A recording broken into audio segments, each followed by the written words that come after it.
Salutations Rangers, General Rally 101, back again with some more lore. The Custodian. The Golden Banana Boys of Biggie are one of the most beloved and lauded factions in all of Warhammer 40k. They represent our finest warriors and greatest heroes, partly due to their gilded variety of golden units. And in today's video, we're going to explore their entire roster. How many of them are there? What types of units do they possess? Is there a difference between 30 and 40k? What makes them the best? And do they like vanilla or chocolate? So without any further ado, strap on in, buckle up, and let's get crack-a-lackin' on with today's video.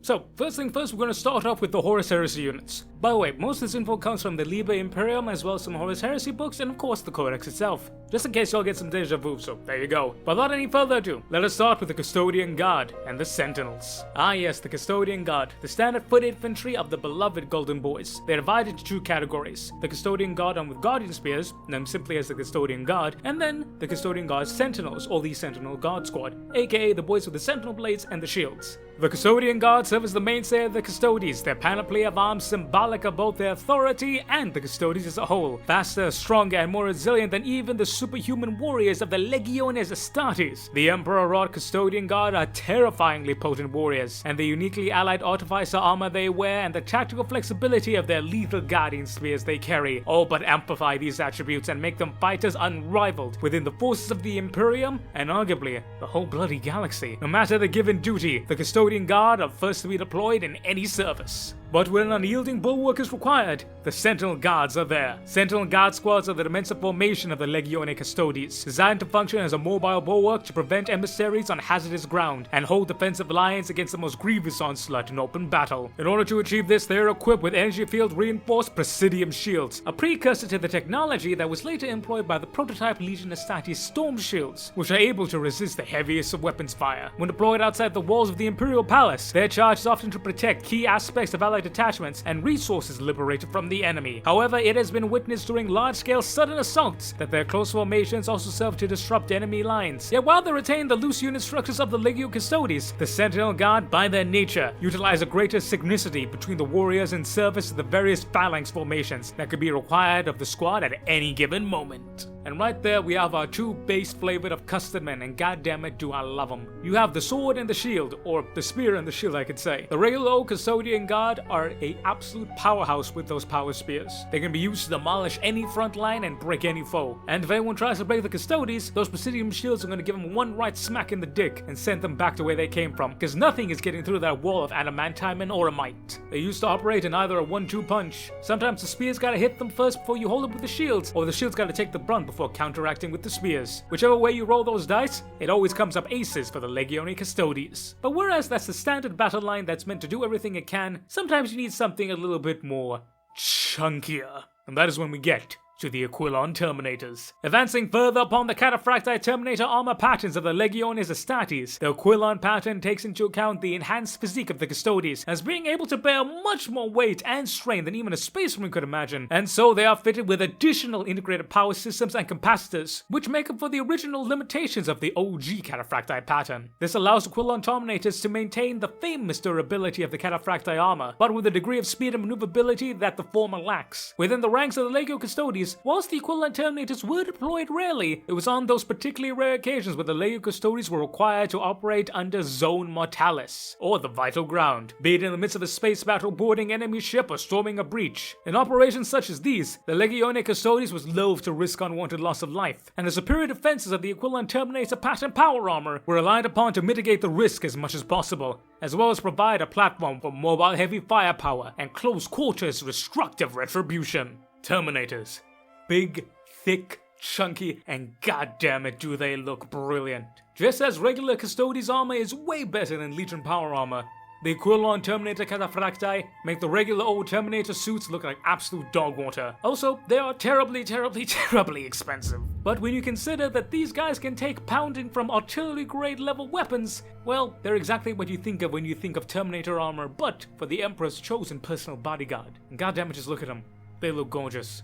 Love me chunky shoulders. But whereas the Aquillon terminators like to get up close and personal and show them what that big fists do, sometimes you may need something that's a bit more snipery in its variety. That is when we come the Sagittarum God. Though less common within the ranks of the Legio Custodes than their peers, those warriors who comprise the Sagittarum God nevertheless fulfill a number of vital roles within the Legio's order of battle. Their art of war, in contrast to the rest of the Custodian God, is focused on the slaying of the foe, primarily at a long range, in conjunction with the use of devastating application of firepower upon the battlefield to rend the foe asunder and destroy him utterly. In addition to this, the Sagittarum have entered legend as the hawk-sided sentries of the Turin walls, charged with vigilance over the external borders of the Imperial Palace, awaiting anyone foolish enough to attack the homeworld. The oversight cultivated on the walls of the Imperial Palace serve to ensure that their presence among the detachments of the Emperor's Guard are tailored to precisely exercise the greatest threats of an enemy assault, utterly annihilating them in an enactic fire of weapons, the likes of which have not been seen in such concentration and with such potency since the dreaded Dark Age of technology. However, their biggest claim to fame is this: the fact that these guys make use of nightmarish Adrathic weapons. This type of weapon is so terribly potent, so terribly evil, and so terribly destructive that they are kept within the Vault of Terror itself, where only the Custodians and the Sisters of Silence may access them for use against the enemies of mankind. Sagittarum God are one of my favorites, because aside from them looking absolutely magnificent, they're bolter Custodes. And of course, Stilngard veterans are the best veterans. I will die on this hill. So of course, these guys are basically the Stilngard version, and goddamn it are they cool. Not to mention the fact that their bolt rifles are basically heavy bolters, and again, Adrathic weapons. Literally, disintegration beams. Or something crazy like that, but they're cool as all hell. And the fact that they're combi bolters and that they can fire in the same modes and hit just as good, just like, it's perfect. It's absolutely perfect. These guys are amazing. And again, the trip on these fellas, look at that! But if the Sagittarum are the Stilngard in Custodes format, what about the Vanguard veterans in Custodes format? Well then, we have the Venatari. Vaunted as a high honor amongst the Legio Custodes, the role of a Custodian Venatari is reserved for a scant few. Among their ranks are those who have proven themselves through both success in the blood games, as well as those who've shown great skill and proven they got what it takes while guarding the spire tops of the Imperial Palace. While shield companies patrol the vast hallways and the cavernous rooms of the Imperial Palace, it is the Venatari that are elevated above, making their domain amongst the rooftops and spires, overseeing and assessing the threat of all who enter and leave. Their predatory instincts have earned them the nickname Aquillon, or the Emperor's Hunting Eagles. Standing as immobile and vigilant as the birds of prey of old Earth atop the mountain peaks before swooping into a killing dive, slaying any foe who would dare earn the Emperor's ire. Full disclosure here, Venatari, not my most favorite, but I gotta admit, the fact that they got a big iron with them, quality. Love me quality. Cause what's better than Custodians with a jetpack, and a big iron? Just damn shame they can't dual wield. But hey, the buckler and spear combo is pretty solid, but I'm kind of hit or miss on whether or not I like them without the helms or not. But either way, if you want quick moving, hard hitting, and goddamn cool looking bastards, the Venatari are what you want. But if you prefer moving fast over soaring high, then let's take a look at the Agamatus Custodes. One of a number of custom grav-skimmer jetbikes designed and utilized by the Legio Custodes, the Agamatus Custodes use the heavy-duty plasma motor-boosted graphalic pattern jetbike as their steeds in battle. The increased power of the design supporting not only the heavily armored Custodian Guard, but also allowing it to mount a powerful Allarus bolt pattern cannon as its onboard armament. The Agamatus squadrons of the Legio Custodes exploit these war machines to operate both as a rapid response and suppression unit in the field. In this, they operate pretty much to the manner of the elite cavalry forces of ancient times, mirroring the cataphracti cavalry of the ancient empires of old Terra, screening the main force of the Legio Custodes from potential encirclement, reacting quickly to blunt enemy attacks, mercilessly hunting down any foe which breaks and flees before the might of the Legio Custodes, and of course, smashing home in a deadly charge, destroying and devouring any in their wake, ensuring the utter extermination of the enemy. Again, not gonna lie, Agamatus squadrons, not really my favorite, especially when you compare them to the other jetbike option, but when you take a look at them as a whole and what they do, pretty great. Again, it's a Custodes on a jetbike. You're not really gonna go wrong with that. Also, the fact they have a bolt cannon as their primary armament, I mean, come on, it's a bolt cannon. The name alone just sounds great. Whereas the Agamatus are meant for close quarters, hard-hitting, fast-moving cavalry of ancient times, there is nothing as good as a nice, big, chunky tank.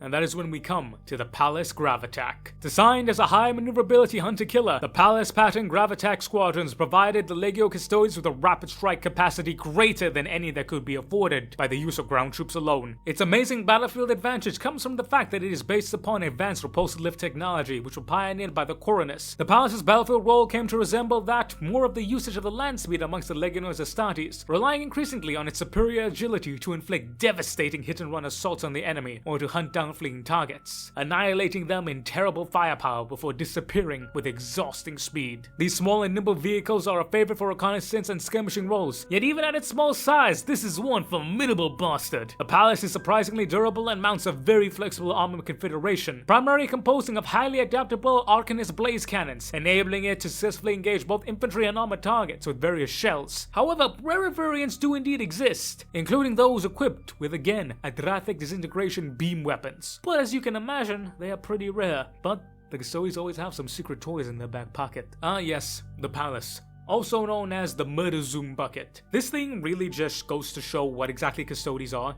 It is as maneuverable as a land speeder, yet has the armament and arms of a heavy mainline battle tank. But of course, like all things Custodes, it's rather bloody expensive.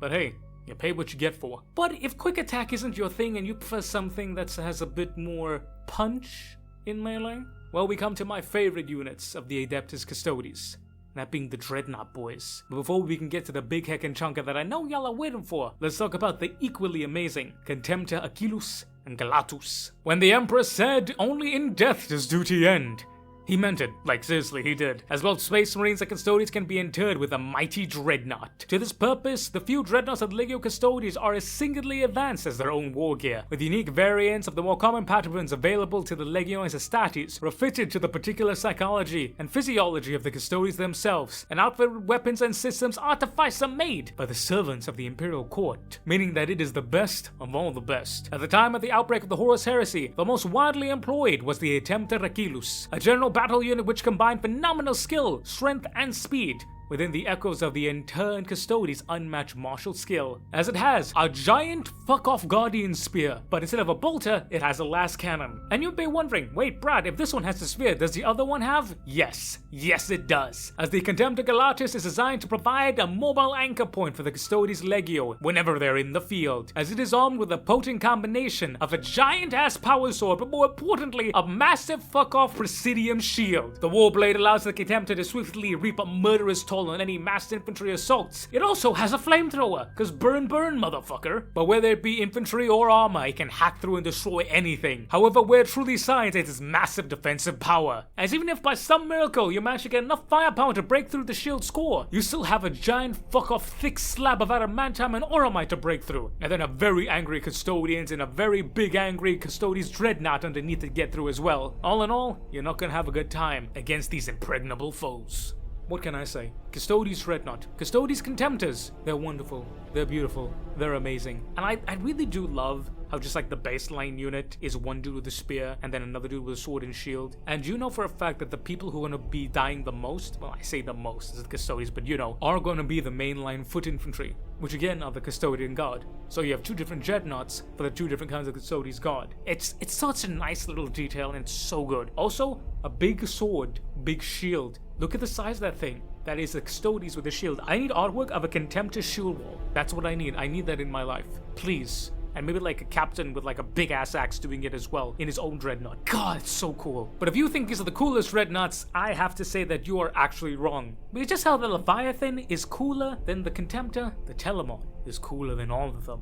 Fewer than a handful of Telemon dreadnoughts are to be found within the ranks of the Legio Custodes, each intended to stand sentinel over its charges no matter the force brought against it. In part, this rarity is due to the constant labor and resources for the creation of such a superlative engine of war. Aside from it costing billions upon billions of thrones, each one of these guys has at least one plate worked by the Emperor's own hand, meaning that Big E literally did make these boys their suit. Combined with how powerful, strong, and terrible they are, not to mention all this nonsense in between, means that not everyone can control them. Thus, the honor of interment into one of these few existing Telemon sarcophagi is awarded to only the most celebrated warriors within the solides of the Legio Custodes. And until a worthy candidate finds his end in battle, the dreadnought stands silent and empty awaiting its return. Despite this, however, the sheer power of an unleashed Telemon-class dreadnought far outweighs the trials of its construction, for few can stand against the way of esoteric handcrafted weapons that graces its chassis or the furious will and warrior skill of the master custodian interred within.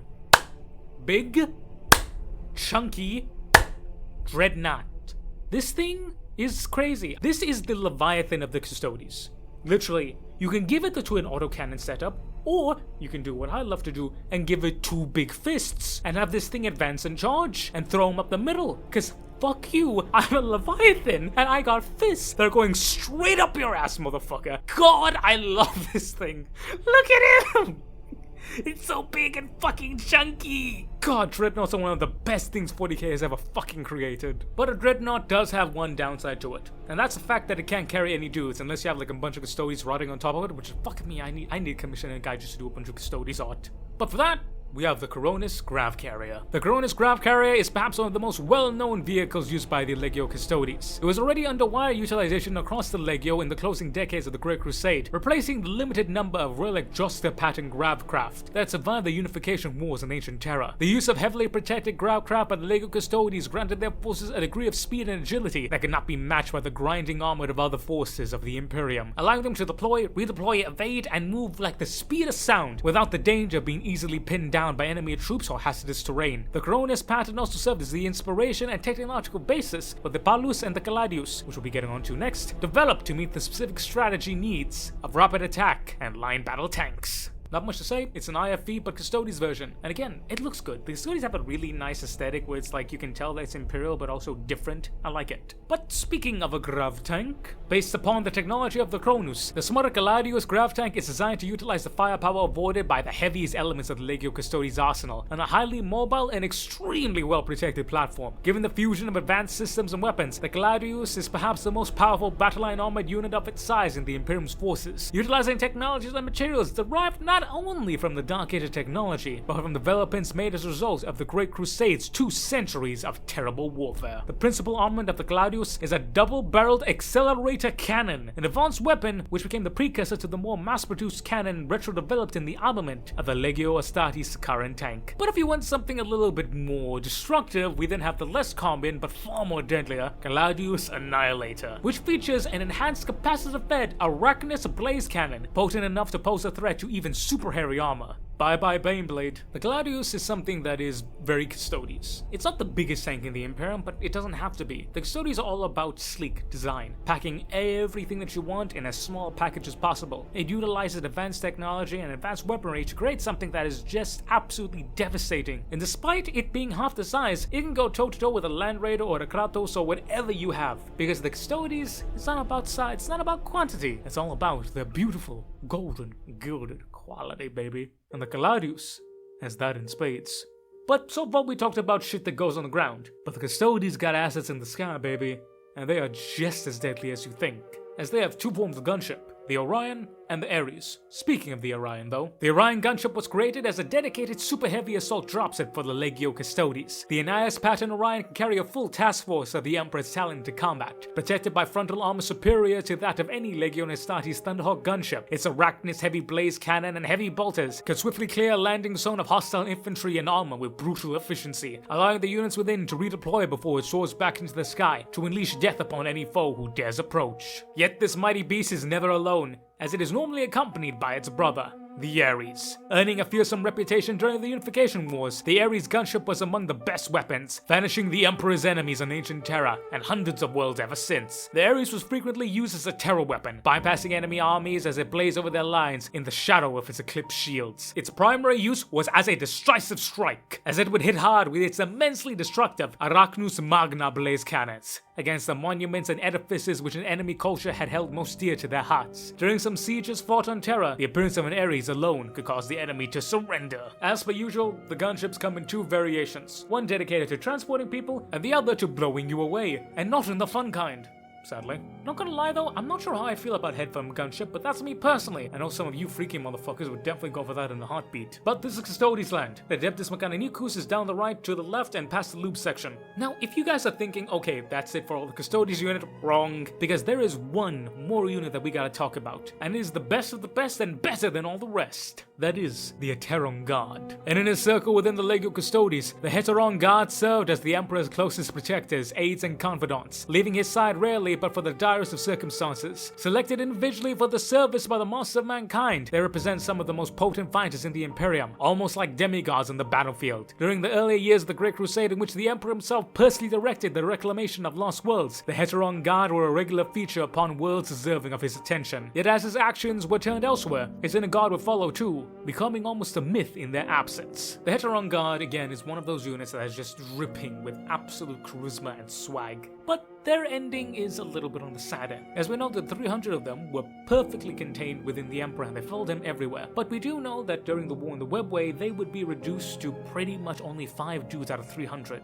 And with the death of the Emperor, their role did change rather drastically, as did most of the Custodes. And that segues me properly into all of the Warhammer 40k stuff, as we talk about the Adeptus Custodes in the grimdark future of Warhammer 40k. As I mentioned, with the Hetaeron Guard, they really did indeed change. Firstly, they were no longer known as the Hetaeron Guard.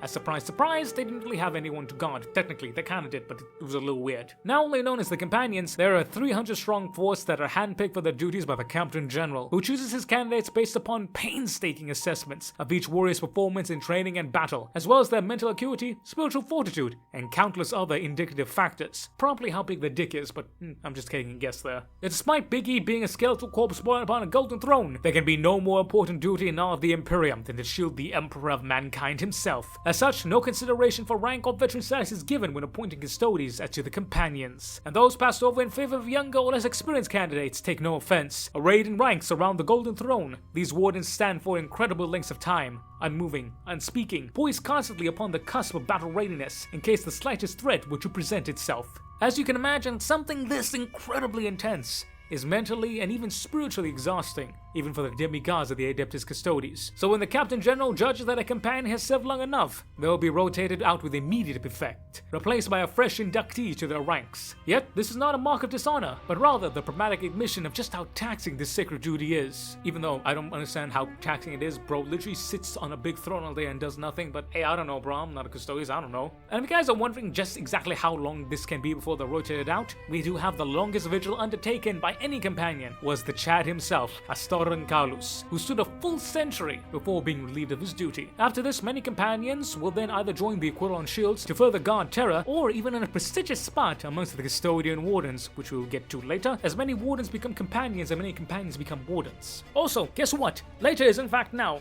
So let's talk about the Custodian Wardens. Custodian Wardens can be recognized by the ceremonial robes that they wear over their armor, as these are a mark of their veteran status. For every Custodian Warden has seen at least 5 centuries in the Emperor's service. Those Wardens that do not carry the iconic Guardian Spear wield the heavy-bladed Castellan axes. These weapons lend themselves to an elegant yet brutal combat style that sees the wielder use their exceptional strength in conjunction with their axe's momentum, launching thunderous sweeps that switch directions and breathtaking suddenness to cleave through their victim's guard and to hack off heads and limbs in equal measure, or just simply turn a motherfucker into paste because it's the Custodes. The Wardens are known amongst their comrades as level-headed and endlessly patient watchmen. Upon accepting the robes that mark their station, they swear binding oaths to fight as immovable phalanxes. For the Adeptus Custodes are the Emperor's vengeance made manifest, with each oath taking a full year of completion and then be written down in the Gal Tower. They defend the Master of Mankind with a singular determination and breathtaking skill, and whether their vigil requires them to stand as an immovable object before the gates of the Imperial Palace, or storm into battle upon a distant alien world, they do their duty without a moment's worth of hesitation. And with the return of Big Ol' Bobby G, the latter has been far more common than the former, much to the glee of these vaunted veterans of the Adeptus Custodes. Ah yes, the Custodian Wardens, aka the Drippy Custodes. These are veterans. Veterans in every sense of the word. And goddammit do they look like it. Again, wearing like robes over armor will never not be cool. And again, love me Castellan axes. But whereas the Custodian ones pride themselves on being quick-moving, hard-hitting, and a bit more agile, sometimes some veterans, they want something a bit more chunky. And just like we had Cataphracta in 30k, we have Agamatus in 40k. Or rather, Allarus. Because if you thought Aquillon were the only Terminators that the Custodes had, boy howdy are you wrong. Because as with anything when it comes to Biggie's personal army of golden banana boys, why have one when you can just have two instead? The Allarus Custodes deploy with a sudden fury to tear the throat from the enemy army. Whereas a strong point must be cracked wide open or a traitor warship boarded, these warriors enter the battle wearing suits of Allarus Terminator plate. And just like where the Aquillon was based on Cataphracta's suit used by the Space Marines, this fella is based on the Agamatus used by them. And just like the Aquillon, it costs literally worlds. Yup. Worlds. Driven by magatomic generator shrines, articulated with Lenzos class actuators and fashioned from layers of auromite and adamantium, Allarus armor is a marvel of craftsmanship. It provides its wearer with an exceptional range of movement and near unencumbered speed, augmented strength and resilience. Not to mention the survivability to strive unharmed from a blast of a macro cannon shell. Coupled with the protective blessings of the Emperor Almighty himself, the Allarus Terminator plate is arguably the most effective man-portable combat unit in the entirety of the Imperium. Much like their fellow veterans in the Wardens, they wield either Guardian Spears or beautiful Castellan axes. Allarus Custodes also wield the ballistic grenade launcher gauntlets, which sit upon their left forearms. These drum-fed weapons can be triggered without a thought, spitting salvos of sanctified projectiles in a saturation pattern through the enemy ranks, blowing up any poor motherfucker who dared to stand for the Emperor's golden boys. And trust me, these guys are always going to be tearing somebody standing before them, but these are handpicked by the Captain General from amongst the most bellicose of the 10,000. Allarus Custodes relish the chance to plunge headfirst into the most lethal of battles. Their killer instincts are razor sharp, their wrath honed to a fine point, and their terrible destruction unmatched by anyone who can manage it. Yet these are no maniacal berserkers of Khorne's Legion, for to an Allarus Custodian, their aggression is subject wholly to their adamantine will. Allarus Custodians, more than any other within the Adeptus Custodes, are true one-man armies, as they have a habit of literally splitting their squads into one-man shows, and literally having one dude fuck up entire armies. Not kidding, by the way, these guys are fucking brilliant. Again, it's a Terminator, and whilst I do love my Aquillon, I gotta say I do prefer the Allarus, not gonna lie. Now just saying, if I could get some Terminator boys with storm shields, you know, I would be the absolute most happy. And I don't care if they'd be powerful, just, you know, bump up the points a little bit, bro. I'm just saying, Custodian storm shield, simple as. But then again, I like big, chunky, heavily armored men, okay? But speaking of big, chunky, heavily armored men, we then have the elite, big, chunky, heavily armored men with a goddamn awesome-ass motherfucking flag. The Vexilus praetors. In the earliest days of the Imperium, the Custodes marched to war alongside the Emperor of Mankind himself, presenting a magnificent spectacle that echoed the majesty of the Master of Mankind. Just as their weapons and armor have always been fashioned to reflect his martial glory, so too are their proud standards known as Vexilus, which are borne to war by some of the most veteran Custodians. Each Vexilla is a towering banner topped with the Imperial Aquila, the ultimate symbol of the Emperor's authority. The Custodes alone are permitted to display it as their foremost teleurgic icon, and its inspirational effect upon those around them is nothing short of electric. Lifted high above the anarchy of the battlefield, the Vexilla forms a golden beacon of truth and light that fills the truest servants of the Emperor with awesome awe. Beneath the winged shadow of the Aquila, even the most humble defender of humanity feels the touch of the Emperor upon their soul. Although many of these Vexillas are unceremonial in nature, that's not true for all of them. Many incorporate potent technologies specifically suited for the deployment upon the field of battle. These Vexillas inspire warriors to new heights of strength that bring terror into the enemy's heart, or bring a powerful protection reactor field around them. One of my favorite units in all of 40k, because again, banners are badass. Banners are great. Okay, and look, I'm just saying it, I know that there's nowhere written that a Custodes beat some motherfucker to death with a flagpole, but Space Marines did it, so I'm saying it's possible. Also, I think it's just fucking sick that there's this random Custodian that's like in the middle of the war in the webway. He's doing like the Doom guy thing. He's out of ammo, he's like Misericordia's broken, and he's just wailing on motherfuckers with a flagpole, screaming to the glory of the Emperor. God, that's fucking awesome. But from the Vexilus praetors to the Vertus praetors, squads of Vertus praetors swoop into battle astride powerful Dawn Eagle jetbikes. Veteran warriors have seen battle on hundreds of worlds. These Custodians know the true value of speed, not simply to bring the enemy to battle, but to direct their might precisely when it is needed most. Wherever they see their comrades hard pressed, there the Vertus praetors strike like golden lightning to bolster them. These airborne warriors act as the eyes and ears of the shield companies, soaring over the battlefield and voxing word of enemies' movements. Their auto sensors are optimized for this task, boasting suites of data augers, optical auspectators, and multispectral multispectral motion oracles that allow them to detect and track even hidden foes. The Dawn Eagle jetbike is an incredible vehicle, a Crusade-era relic wrought into Allarus and adamantine. These bikes are almost as large as a light fighter craft, and while they are still grav skimmers, they can deliver a near supersonic turn of speed. The hulls are phenomenally durable, allowing their riders to slam through walls and enemy warriors alike without being unseated, and they react pugnaciously to even the slightest touch of these controls, able to jink effortlessly through incoming fire, for no enemy, not even enemy aircraft, is safe. The Vertus praetors are able to weave airborne webs of flank blasts into the sky, which send enemy aircraft hurtling down with terminal velocity. These were the fellows that I was talking about. Look, I'm just gonna say it. I prefer the Dawn Eagles to the Agamatus, but again, that's just me. I just think they look cooler, they're bigger, they're chunkier, and it gives that more oomph vibe to it. But all in all, if you want cavalry, these guys are your boys. They just look so good, and again, the idea of a horde of these doing a Rohirrim-style charge against like a bunch of orcs straight in there with lances and everything, and just turning like heavy infantry into mush. Also, again, the fact that they literally have bolters or missile launchers, it's like quality. Just quality, man. These things are great. I love them. I feel like I've said about every single Custodes unit, but bro, I wouldn't be making this video if I didn't love me Custodes. But to round up with the vehicles, the Custodes have access to Contemptor dreadnoughts and of course, land raiders. The dreadnoughts we've talked about, but let's talk a little bit about these land raider fellows, known as the Venerable land raider. Also, the Custodes dreadnought is known as the Venerable dreadnought as well. Just want to put it in there. It's basically Contemptor, but super better. Again, same thing with the land raider, a regular land raider, but super better. But what's interesting is that these guys actually have something unique upon them. For aside from the hulls being warded against Imperial corruption, literally being able to ward off demons, they also have a side effect of traveling through the warp, as they have a Godstrike pattern teleportarium built in them. So you can literally not just teleport a bunch of Custodian Allarus, you can teleport them inside of a land raider. Could you imagine that? Like just being like a chaos dude aboard a ship and like, ah yes, I'm gonna kill the enemy. And then in your fucking hangar, you don't get literal terminators, because like, oh, we have plenty of las cannons set up for terminators. No, you get a fucking land raider filled with terminators, bro. Could you imagine that? And again, these Venerable land raiders have machine spirits that are significantly better than the standard land raider. I could imagine like this old school pissy fucking land raider being like, you young motherfuckers are lucky I don't have a foot, because if I did, I'd be wearing a boot and that boot would go up your shiny black metal ass like goddamn motherfucking lightning in the sky, boy. I love it, bro. I love it. It's so good.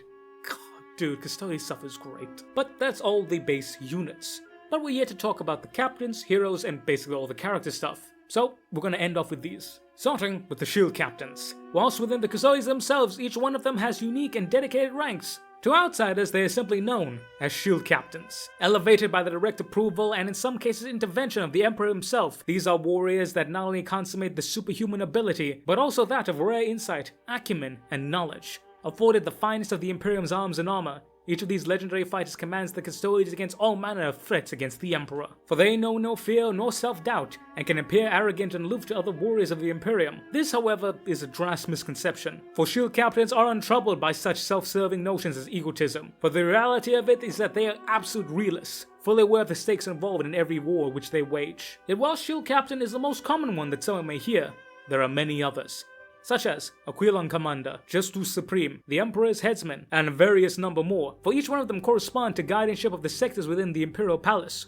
or duties upon the field of battle. Conversely, a Custodian who has stood long enough amongst the companions will forever be known as Honored Watchman, while one who has triumphed in the blood game will forever bear the title of Shieldsmith. God, that's fucking cool. When the Custodes march to war, it is not unusual to see multiple shield captains leading them into battle, for the shield captains epitomize their organization's pragmatic approach to achieving victory, and little has changed amongst the 10,000 years of their existence. For whilst it has come to the Captain Generals to choose and upgrade them into their role, they still are indeed captains of the Emperor's shields, as they lead his companies into battle.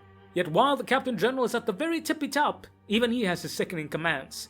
These are known as tribunes. The Custodian tribunes are a senior cadre of perhaps 10 in number, forming the Custodes Council of War and Policy. The body has the incomparable privilege of providing the services as counsel to the Emperor himself, should there be a desire for it. And in matters in regard to the security of the Imperial Palace, its inner sanctums, and the keenest minds after the Captain General and the 10,000. These are your boys. For once a Custodian joins the Tribunate, he must serve for at least 10 years, though their membership is rotated periodically to ensure a blend of established wisdom and fresh ideas to come to the fore. To join the Tribunate, a Custodian Custodes must have earned at least 10 names and won 3 great victories. During their time of service, no member of the tribunate takes to the field unless under the absolute most incredible, crazy, extreme circumstances. Again, these guys' whole job is to support the Captain General in both strategic, diplomatic, and whatever the hell he needs. Be the smoothie, these are your boys. Yet while these are the logistical front and center folks helping get to the front line, the greatest advantage in battle is information. And that is when we come to the eyes of the Emperor.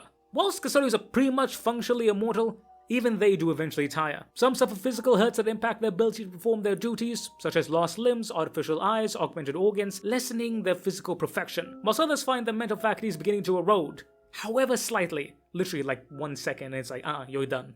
When a Custodian judges himself no longer fit for duty, he surrenders all his equipment to the halls of armaments and vanishes into the void of the galaxy, clad in hooded black robes. Such noble exiles still serve the Emperor, however. For wherever they travel, they observe. Some work alone, dark, ominous, mysterious figures slipping through the shadows of the Emperor's realm. Others cultivate networks of informants and agents, using fear and intimidation to secure compliance, where loyalty and honor will not suffice. Should they bear witness to a situation developing where they think terror or the Emperor himself may be threatened, these watchers use secret channels to communicate the warning to the Captain General. So do the response forces of the Adeptus Custodes launch punitive and often preemptive strikes throughout the Imperium, forewarned of a danger by the eyes of the Emperor. So, in theory, I adore something like this, that it exists. Like, hey, old dudes, we can still gather information. They're still sharp, but it's like, Custodes are like, what, 8-9 foot tall? Having like an 8-9 foot tall hooded dude, it's like, yeah, no, it's fine, it's okay, it's alright. But it's one of those things that, like, I'm sure they get around it somehow. I mean, shit, they're better at it than I am, but it's still funny to think of. So, we talked about the Captain General a lot, but who exactly is the Captain General? The Captain General is, of course, leader of the Adeptus Custodes. But the office of the Captain General is one of the most powerful military appointments in the Imperium. It confers full responsibility to the overall defense of the Sol System, Terra, the Imperial Palace, and ultimately, the Golden Throne and Big Daddy E himself. The Captain General is the master of the Adeptus Custodes, and on many occasions during Imperial history has stood amongst the ranks of the High Lords of Terra. He is further charged with leading the greatest military campaigns fought by the 10,000. In millennia since the Great Crusade, there have been just 17 incumbents of this weighty mantle. Most have died in battle, either on the holy soil of Terra, also leading crucial campaigns amongst the stars. Several have become eyes of the Emperor, whilst 3, including Constantine Valdo himself, have simply up and vanished. Their disappearances wreathed in mystery, even amongst their own comrades.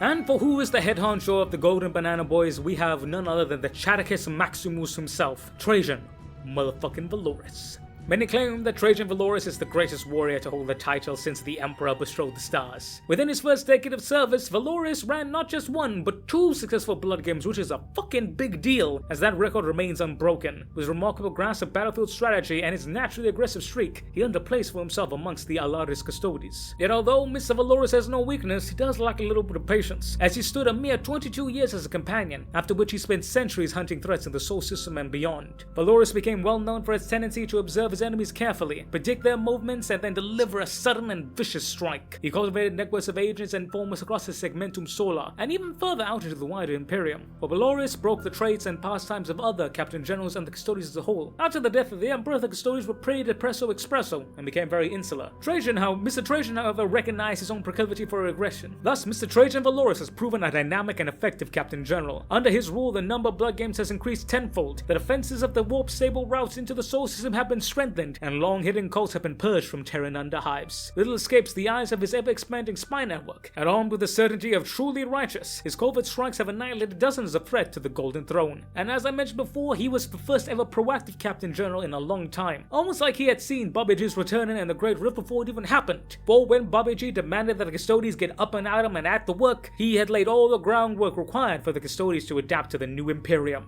And whilst Mr. Constantine Valdo may have been the greatest of the custard men, if he was to pick an heir, I'm pretty sure that Mr. Trajan Valoris would be number 1 on that spot. But to wrap up, let's talk about the greatest custard man and probably the most devastating foe of the Imperium. Maybe, it depends. I don't know, he might be the King of Yellow, I don't really know, maybe. But let's talk about Constantine Valdo. The right hand of the Emperor is perhaps the most trusted companion and guardian, a watchman of inviolable purpose and all but unmatched fighting skill. Valdo is such a chad that even with the Imperial Court, there are people who call him the Primarch of the Golden Warriors. All but in name, that is. This is no doubt a disingenuous claim, but as for all the power that Valdo has made to train and serve different far above his focused purpose, he is certainly not a Primarch. Not to mention, he is first and foremost the Lord Commander of the Custodian Guard, and to him the petty concerns of conquest and glory, dominion and victory are nothing when compared to his sworn duty. Yet Valdor rarely exercises his full influence, save for when his purpose is directly concerned, and he doesn't even bother with either ambition or aggrandizement. Yet should his purpose be challenged, or should anyone seek to endanger the life of the Emperor or his chosen representatives, Valdor is a demigod of vengeance made manifest, wrath incarnate,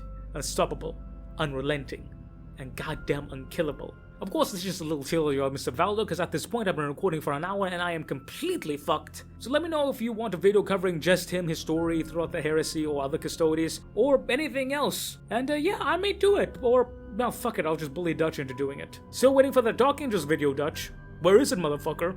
But yeah, ladies and gentlemen, thank you all so very much for watching. I do love and appreciate you. Let me know down below, what do you guys think? As well as I did cover the entirety of the roster, these are just but the tips of the iceberg. The Custodes maintain many sub-organizations, subdivisions, shield hosts, everything in between, Shadow Keepers, Solar Watch, own unique things. Then there's the Venatari, specializing in sieges. They got the Fractoi, who like the jetbike, the gunships, and the Aparo, who like the spies. There's a whole lot of bullshit. So definitely the beginning of the series, if you guys want it. If you do want it, watch this video, give it a like and comment down below, and let me know. But I would say a massive thank you to you guys for watching, but even more massive thank you to my awesome members and Patreons. Big shout out to my beautiful officer corps, Mr. Eddie V3 and Miss Majora of the Void. Big shout out to my Sagittarum members, Mr. Damiak, Mr. Andy McGee, Mr. Wolfsmith the Fireheart, Mr. Corns Butcher, Mr. Sean RL7, Mr. Bowen, and Mr. Matthew Merrill. Shout out to my corporal tier members, Mr. Tremayo the Math Kitty, Mr. Lord Rosarius, Miss Shauna Smithers, Mr. Tech Priest Toaster,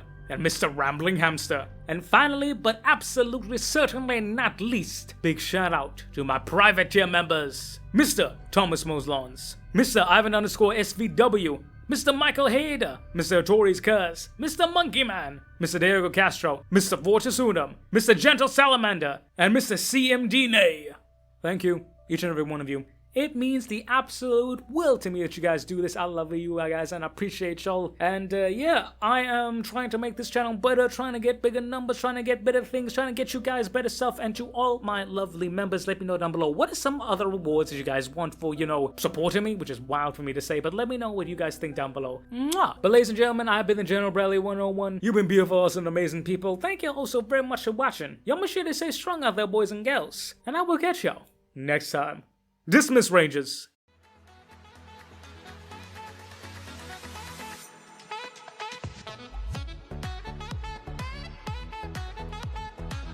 Look, I'm just saying, I like storm shields. I think that Custodians should have storm shields, particularly their jetbikes as well as their terminators. Will that be broken? Most likely. Will I give a fuck? Absolutely not.